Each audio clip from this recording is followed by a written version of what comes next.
growing up, I was expected to go to college. My mom worked on a college campus. Everybody in my family assumed I would go to college, but that expectation is sort of where the preparation ended. Nobody knew what to expect for college because nobody in my family had ever gone before. So I showed up for college. My mom dropped me off with 2 suitcases. And I moved in and I watched all of these people go through their college experience, seeming like they knew what to do, how to interact with each other, where to figure out how to register for classes. All those sort of things seem so natural to them. I never struggled with the coursework. I struggled with everything else, though. So my coursework suffered in my first semester. I had a pretty low GPA because I was figuring out how college worked. Then I joined the debate team. I luckily joined the debate team and I found my people. And they helped me figure out what to do with college. My GPA improved every semester, and I obviously stayed in higher education. But when I got to college, nobody had ever prepped me. Nobody had talked to me about what to expect. So it was all new every day. And I was sort of, people say drinking from a fire hose, things like that. That's definitely what it felt like. I was excited to be at college. I had a really good time in college. But looking back on it, I think about how difficult it was to find my people and how I happened to find debate and was really lucky that I did because I don't think I would have made it otherwise. I might have found another group of people, but until I found my people, I wouldn't have made it. And I think that's one of the things that I think as a first-generation college student, you don't know how to do that, right? Because think if your parents went to college, they tell you, here's where you go to connect with people. These are the kind of networks you need to build. And as a first-generation college student, your parents drop you off, and then you have to figure it out from there.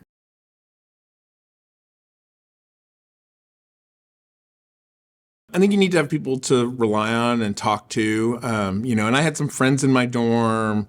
I had a girlfriend in college that talked to me about it. But it was really, when I found debate, I found people who were also some first-generation college students who were older, who had talked about their struggles, and people that could say, oh, here's the thing you don't know, and here's how to figure it out, or here's where you go to, get federal financial aid. I didn't know the FAFSA existed until my junior year of college because nobody had ever told me. And then finally somebody on the debate team said, I think you're Pell eligible.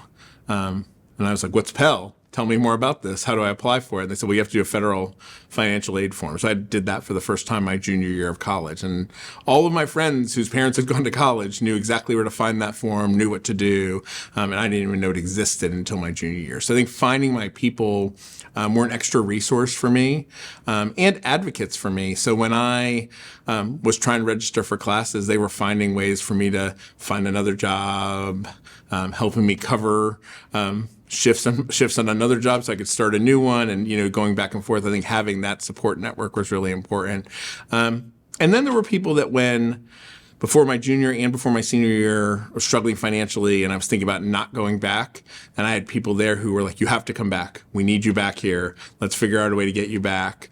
So those people pulled me back to college, because I think if I had left before my junior year, I'm sure I would have gone back, but it wouldn't have been the same experience. I wouldn't have been a debate coach. I wouldn't have ended up being a faculty member. I wouldn't be where I am now. I would have found something else to do, which probably would have been fulfilling, but it wouldn't have been where I am today.